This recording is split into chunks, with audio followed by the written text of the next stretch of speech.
ಎದ್ದು ಗಡಿಬಿಡಿಯಲ್ಲಿ ಹೊರಟ. ಅಯ್ಯೋ ಸಾಯಂಕಾಲ ಆಗ್ತಿದೆ, ಹೋಗ್ಬೇಕು ಅಂದ. ಏಕದಾ ಸತ್ವರಾಯುಕ್ತೋ ಉಟಜಾನ್ ಮುನಿಃ ನಿಷ್ಕ್ರಾಮಂತಂತ ಕುತ್ರೇತಿ ಗಮ್ಯತೆ ಪ್ರಾಹಸ ಶುಭಾ ಇತ್ಯುಕ್ಸತ್ಸತಯಾ ಪ್ರಾಹ ಪರಿವೃತ್ತ ಮಹಶುಭೆ ಸಂಧ್ಯೋಪಾಸ್ತಿಂ ಕರಿಷ್ಯಾಮಿ ಕ್ರಿಯಾಲೋಪೋನ್ಯಥಾ ಭವೇತ್. ಸಂಧ್ಯಾಕಾಲದಲ್ಲಿ ಸರಿಯಾಗಿ ವಂದನೆಯನ್ನ ಭಗವಂತನಿಗೆ ಮಾಡದೇ ಇದ್ರೆ, ವಂದನೆಯನ್ನ ನಡೆಸದೇ ಇದ್ರೆ ಅದು ಕ್ರಿಯಾಲೋಪವಾದೀತು. ತತಃ ಪ್ರಹಸ್ಯ ಸುದತಿ, ಆಗ ಜೋರ್ನಕ್ಕಳು. ತಂ ಪ್ರಾಹ ಮಹಾಮುನಿ, ಆ ಮುನಿಯನ್ನು ಕುರಿತು ಆಡಿದ್ಲು. ಕಿಮದ್ಯ ಸರ್ವಧರ್ಮಜ್ಞ ಪರಿವೃತ್ತ ಮಹಸ್ತವ, ಇವತ್ತೇನಪ್ಪ ನಿನಗೆ ಬೇಗ ಸಂಧ್ಯಾವಂದನೆಯ ನೆನಪು ಬಂತು.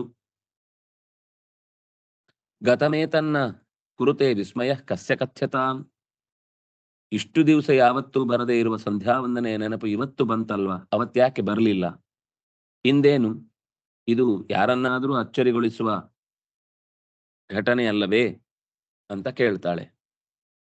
ಕಸ್ಯ ವಿಸ್ಮಯ, ಯಾರಿಗ್ ತಾನೇ ವಿಸ್ಮಯ ಆಗುವುದಿಲ್ಲ? ಆಗ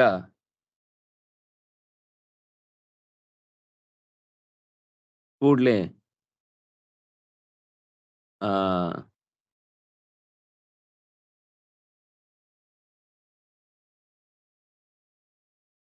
ವಿಷಯಕ್ಕೆ ಪ್ರವೇಶ ಮಾಡುವ ಹಿನ್ನೆಲೆಯಲ್ಲಿ ಆ ಮುನಿ ತನಗೆ ಆದ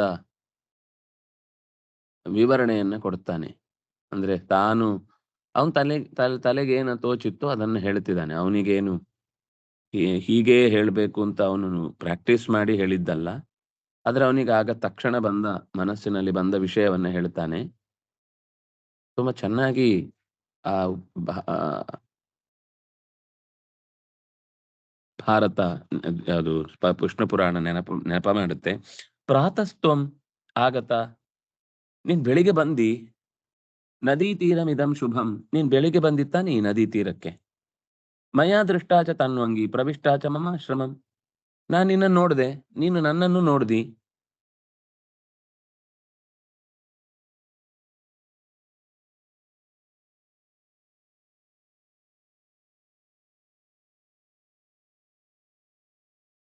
ನೀನು ನನ್ನ ಆಶ್ರಮದತ್ತ ಬಂದಾಗ ಅವರು ಅಲ್ಲ, ನಾನು ನಿನ್ನನ್ನು ನೋಡಿ ಮೆಚ್ಚಿ ಕರ್ಕೊಂಡೆ. ಇಷ್ಟೇ ನಡೆದದ್ದು ಘಟನೆ. ತನ್ವಂಗಿ, ಚಂದದ ರೂಪವುಳ್ಳವಳೆ, ನೀನು ಆಶ್ರಮಕ್ಕೆ ಬಂದು ನಿನ್ ಜೊತೆಗಿದ್ದೇನೆ. ಇಯಂಚ ವರ್ತತೆ ಸಂಧ್ಯಾ, ಈಗ ಸಂಧ್ಯಾಕಾಲ ಆಗ್ತಾ ಇದೆ. ಈ ಸಂಧ್ಯಾಕಾಲದಲ್ಲಿ ನನಗೆ ಸಂಧ್ಯಾ ಕ್ರಿಯೆಯನ್ನ ಮಾಡ್ಲಿಕ್ಕೆ ನನಗೆ ಅವಕಾಶ ಬೇಕೀಗ. ಅದಕ್ಕೋಸ್ಕರ ನಾನು ಹೊರಟೆ ಅಷ್ಟೇ. ಇಯಂಚ ವರ್ತತೆ ಸಂಧ್ಯಾ ಪರಿಣಾಮ ಮಹೋ ಗತಂ ಅಪಹಾಸಕ್ಕಿಮರ್ಥೋಯಂ ಸದ್ಭಾವ ಕಥ್ಯತಾ ಮಮ. ಕತ್ತಲು ಕವಿದಿದೆ ಎಂದಾಗ ಸಂಜೆ ಆಗ್ತಾ ಇದೆ ಅಂತ ತಾನೇ ಅರ್ಥ. ಹಗಲು ಹೋಗ್ತಾ ಇದೆ ಅಂದ್ರೆ ಆ ಹೊತ್ತಿನ ಅನುಕೂಲವನ್ನ ಮಾಡಿಕೊಟ್ಟ ಭಗವಂತನಿಗೆ ಕೃತಜ್ಞತೆ ಸಲ್ಲಿಸಬೇಕು ಅಂತ ತಾನೇ ಅರ್ಥ ಅಂತ. ಹೀಗೆ ಭಗವಂತ ಯಾರು ಮುನಿ ಅವಳನ್ನ ಹೇಳ್ತಾನೆ. ನೀನ್ ಏಕೋ ಪರಿಹಾಸ ಮಾಡ್ತಾ ಇದ್ದೀನಿ ನಾನು ಹೊರಟ ಗಡಿಬಿಡಿಯನ್ನ ನೋಡಿ. ಆ ಮಾತಿರ್ಲಿ, ನಿಂಗೆ ಯಾಕೆ ನಗು ಬಂತು ಅನ್ನೋದನ್ನ ಹೇಳು, ಸರಿಯಾಗಿ ನನಗೆ ತಿಳಿಸು. ಪ್ರಮ್ಲೋಚ ಹೇಳ್ತಾಳೆ, ಪ್ರತ್ಯೂಷಸ್ಯಾಗತ ಬ್ರಹ್ಮನ್ ಸರ್ವಮೇತನ್ನ ತನ್ಮೃಷ. ಅವಳು ಹೇಳ್ತಾಳೆ, ಬ್ರಹ್ಮನ್ ಇವತ್ತು ಬೆಳಿಗ್ಗೆ ಬಂದದ್ದು ಅನ್ನೋದು ನಿಜ, ಆದ್ರೆ ಇವತ್ತು ಬೆಳಿಗ್ಗೆ ಅಂತ ನೀನ್ ಕಲ್ಪಿಸಿಕೊಂಡದ್ದು ತಪ್ಪು. ನಾನು ಇವತ್ತು ಬೆಳಿಗ್ಗೆ ಬಂದದ್ದಲ್ಲ. ನಾಹಸ್ತದೇವ ಹಿಗತಂ ಗತಾನ್ಯಬ್ಧ ಶತಾನಿ ವೈ. ಈ ಹಗಲು ಆ ಹಗಲು ಅಂತ ನಾನು ಎಷ್ಟು ಹೇಳಿ, 100 ವರ್ಷಗಳ ಹಗಲುಗಳು ದಾಟಿ ಹೋಗಿವೆ. ನಾನು ನಿನ್ನನ್ನ ಭೇಟಿಯಾದ ದಿನದಿಂದ ಇಲ್ಲಿಯ ತನಕದ ಕಳೆದು ಹೋದ ದಿನಗಳನ್ನ ಲೆಕ್ಕ ಇಡಲಾರೆ. ಆಗ ಚಂದ್ರ ಹೇಳ್ತಾನೆ, ಇದು ಮಧ್ಯದಲ್ಲಿ ಪ್ರಚೇತಸರಿಗೆ ಹೇಳ್ತಾ ಇರುವ ಮಾತು. ಚಂದ್ರ ತತಸ್ಸಾಧ್ವಸೋ ವಿಪ್ರಸ್ತಾಂ ಪಪ್ರಚ್ಛಾಕ್ಷ ಆಯತೆ ಕ್ಷಣಾಂ ಕಥ್ಯತಾಂ ಭೀರುಕಃ ಕಾಲಸ್ತ್ವಯಾ ಮೇ ರಮತೋ ಗತ.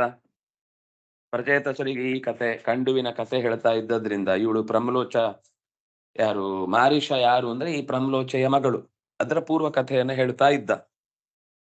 ಆಗ ಬಂದ ಮಾತು, ಆ ಮಹಾಮುನಿಗೆ ಕಂಡುವಿಗೆ ಒಂಥರ ಕೆಂಡದ ಮೇಲೆ ಕೂತ ಹಾಗಾಯ್ತು. ಒಂದೇ ಸಲ ದಿಗಿಲುಗೊಂಡು ಅವಳನ್ನು ಕೇಳ್ತಾನೆ, ಅಪ್ಸರೆಯನ್ನು ವಿಚಾರಿಸ್ತಾನೆ. ಹೌದಾ, ಓ ಆ ಅಂಜುತ್ತಿರುವ ಬೆದರಿದ ಕಂಗಳವಳೆ, ನಾನು ನಿನ್ನೊಡನೆ ಹೀಗೆ ಸಂತೋಷದಿಂದಿರುತ್ತಾ ಕಳೆದ ಕರೆಕ್ಟ್ ಆದ ಕಾಲ ಏನು, ಸರಿಯಾಗಿ ಕಳೆದ ಕಾಲದ ಮಾನ ಏನು ಹೇಳು. ಸಪ್ತೋತ್ತರಾಣ್ಯತೀತಾನಿ ನವವರ್ಷ ಶತಾನಿ ಚ ಮಾಸಾಶ ತಥೈವಾನ್ಯತ್ ಸಮತೀತಂ ದಿನತ್ರಯಂ.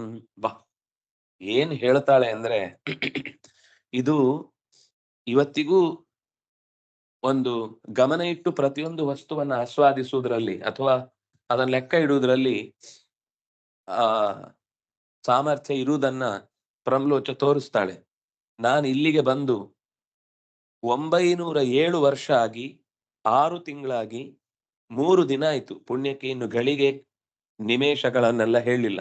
ಕೆಲವರು ಇನ್ನೂ ಹೇಳ್ತಾರೆ, ನಾವು ಭೇಟಿಯಾಗಿ ಎಷ್ಟು ದಿನ ಆಯ್ತು, ನಾವು ಮಾತಾಡಿ ಎಷ್ಟು ದಿನ ಆಯ್ತು, ನಾವು ಊಟ ಮಾಡಿ ಎಷ್ಟು ದಿನ ಆಯ್ತು. ಅವರು ಯಾವುದ್ರಲ್ಲಿ ಅವರಿಗೆ ಆಸಕ್ತಿ ಇರುತ್ತೋ ಅದನ್ನ ನೆನಪಿಸ್ಕೊಂಡು ಹೇಳ್ತಾರೆ. ಆದ್ರೆ ಅದು ಪುರಾಣದಿಂದಲೂ ಇದ್ದ ಆ ಆ ಒಂದು ಸ್ಥಿತಿ ಅನ್ನೋದು ಇಲ್ಲಿ ಗೊತ್ತಾಗುತ್ತೆ. ಅವಳು ಹೇಳ್ತಾಳೆ, 907 ವರ್ಷ ಆಗಿ 6 ತಿಂಗಳಾಗಿ 3 ದಿನ ಕಳೀತು, ಇವತ್ತು 4ನೇ ದಿನದಲ್ಲಿ ಇದ್ದೀವಿ. ಆಗ ಅವನಿಗೆ ಸ್ವಲ್ಪ ಕೋಪ ಬರುತ್ತೆ ಕಂಡುವಿಗೆ. ಸತ್ಯಂ ಭೀರು ವದಸ್ಯೈತತ್ ಪರಿಹಾಸೋತವಾ ಶುಭೆ ದಿನಮೇಕಮಹಂ ಮನ್ಯೇ ತ್ವಯಾ ಸಾರ್ಧಮಿಹಾಸಿತಂ. ಇದು ಇನ್ನೂ ಒಂದು ಅದ್ಭುತವಾದ ಮಾತು. ನಾನು ನಿನ್ನತ್ರ ಇಷ್ಟು ಹೊತ್ತು ಕಳೆದ್ನ? ಪರಿಹಾಸ ಮಾಡ್ತಾ ಇಲ್ಲ ತಾನೆ ನೀನು? ಇದು ಸತ್ಯನಾ? ನನಗನ್ನಿಸ್ತಿದೆ ಎಷ್ಟು ಯೋಚನೆ ಮಾಡಿದ್ರು ಬೆಳಿಗ್ಗೆ ಬಂದಿದ್ದಿ, ಈಗ ಸಂಜೆ ಹೊರಡ್ತಾ ಇದ್ದಿ ಅಂತ. ನಾನು ಇನ್ನೊಂದು ಸ್ವಲ್ಪ ಹೊತ್ತಿರು ಅಂತ ಹೇಳ್ತಾ ಇದ್ದಿದ್ದು ಸ್ವಲ್ಪ ಕಾಲ ಕಳೆದಿದೆ ಅನ್ನೋ ದೃಷ್ಟಿಯಿಂದ.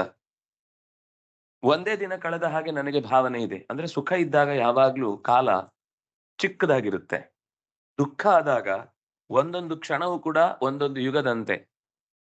ಕ್ಷಣವೊಂದು ಯುಗವಾಗಿ ತೃಣಕ್ಕಿಂತ ಕಡೆಯಾಗಿ ನೆನೆಯಲಡವಲ್ಲ ಅಂತ ಒಂದು ಕೃಷ್ಣನ ಪ್ರಾರ್ಥನೆಯಲ್ಲಿ ದಾಸರು ಹೇಳಿದ ಮಾತಿದೆ. ಕ್ಷಣವೊಂದು ಯುಗವಾಗಿ ತೃಣಕ್ಕಿಂತ ಕಡೆಯಾಗಿ ಹೇಗೆ ಈ ಜೀವನದಲ್ಲಿ ಈ ಬಂಧಗಳ ನಡುವೆ ಬೆಂದು ಹೋಗುವುದು, ನೀನೇ ರಕ್ಷಿಸ್ಬೇಕು ಅಂತ ಭಗವಂತನ ಕರುಣೆಯನ್ನ ಪ್ರಾರ್ಥಿಸುವ ಮಾತು. ಕಂಡು ಕಂಡು ನೀಯನ್ನ ಕೈ ಬಿಡುವುದೇ ಕೃಷ್ಣ. ನೀನ್ ನೋಡಿ ನೋಡಿಯೂ ಈ ಅವಸ್ಥೆಯಲ್ಲಿ ನನ್ನನ್ನು ಬಿಟ್ಟು ಹೋಗ್ತೀಯಾ? ನನ್ನ ಒಂದು ಕ್ಷಣವೂ ಕೂಡ ಸಾವಿರಾರು ಯುಗಗಳನ್ನ ದಾಟಿದಷ್ಟು ವ್ಯಥೆಯನ್ನು ಅನುಭವಿಸುತ್ತಿದೆ ಅಂತ ದುಃಖ ಬಂದಾಗ. ಆದ್ರೆ ಸುಖ ಇದ್ದಾಗ ಸಾವಿರಾರು ವರ್ಷಗಳು ಕೂಡ ಒಂದು ಕ್ಷಣದ ಹಾಗೆ ಕಳೆದು ಹೋಗುವಂತದ್ದಿರುತ್ತೆ. ನನಗೆ ಅಷ್ಟು ಸಂತೋಷ ಆಗಿದೆ ಅನ್ನೋದನ್ನು ಇಂಡೈರೆಕ್ಟ್ ಆಗಿ ಹೇಳದವನು. ಅಂದ್ರೆ ಮೈ ಮರ್ತಿದ್ದೇನೆ ಅನ್ನೋದು ಒಂದು, ನೀನು ಇದ್ದಾಗ ನನಗೆ ಆ ಸಮಯ ಹೋದದ್ದೇ ಗೊತ್ತಾಗ್ಲಿಲ್ಲ ಅನ್ನೋದು ಒಂದು. ಆದ್ರೆ ಅದು ಸುಳ್ಳಿರ್ಬೇಕು, ಅಷ್ಟು ವರ್ಷ ಹೋಗ್ಲಿಕ್ಕೆ ಸಾಧ್ಯ ಇಲ್ಲ. ನಾನು ಅಷ್ಟು ವರ್ಷ ಎಲ್ಲ ಕಳಿಲಿಕ್ಕೆ ಎಚ್ಚರದಿಂದ ಇದ್ರೆ ಕಳಿಲಿಕ್ಕೆ ಇಷ್ಟಪಡುವವನಲ್ಲ. ಅದು ಹೇಗ್ ಕಳೆದೋಯ್ತು ಅಂತ ನನಗೆ ಗೊತ್ತಾಗ್ತಾ ಇಲ್ಲ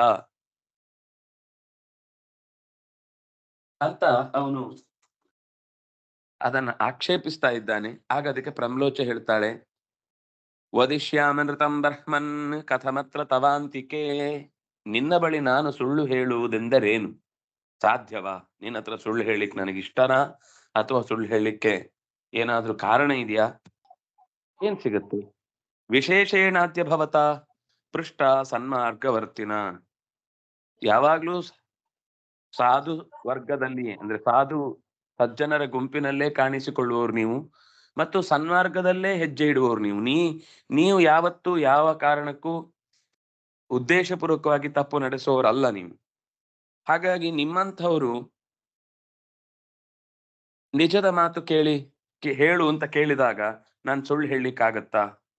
ನಾನು ಸುಳ್ಳು ಹೇಳುವ ಅವಶ್ಯಕತೆ ಆದ್ರೂ ನನಗೇನಿದೆ? ನೀವು ದಾರಿ ತಪ್ಪುವವರಲ್ಲ, ನಿಮ್ಗೆ ದಾರಿ ತಪ್ಪುವ ಉದ್ದೇಶವೂ ಇರಲ್ಲ. ಅಂಥವ್ರ ಹತ್ರ ನಾನು ಸುಳ್ಳು ಹೇಳಿ ನಿಮ್ಮನ್ನ ಯಾಕೆ ದಾರಿ ತಪ್ಪಿಸ್ಲಿ ಅಂತ ಅವಳು ಪ್ರತಿಯಾಗಿ ಕೇಳುತ್ತಾಳೆ. ಅದಕ್ಕೆ ಅವನ ಪ್ರತಿಕ್ರಿಯೆ ಏನಿದೆ ಅನ್ನೋದನ್ನ ಮತ್ತೆ ನಾಳೆಯ ಚಿಂತನೆಯಲ್ಲಿ ಅನುಸಂಧಾನ ಮಾಡೋಣ ಅಂತ ಹೇಳ್ತಾ, ಕಾಯೇನ ವಾಚ ಮನಸ ಇಂದ್ರಿಯೈರ್ವ ಬುದ್ಧಿಯ ಆತ್ಮನಾವ ಅನುಸೃತ ಸ್ವಭಾವ ಕರೋಮಿ ಯದ್ಯತ್ ಸಕಲಂ ಪರಸ್ಮೈ ನಾರಾಯಣಾಯ ಇತಿ ಸಮರ್ಪಯಾಮಿ. ಶ್ರೀಕೃಷ್ಣಾರ್ಪಿತಂ ಅಸ್ತು. ಹರೇ ರಾಮ. ಎಲ್ಲರಿಗೂ ಹೃತ್ಪೂರ್ವಕವಾದ ನಮಸ್ಕಾರಗಳು.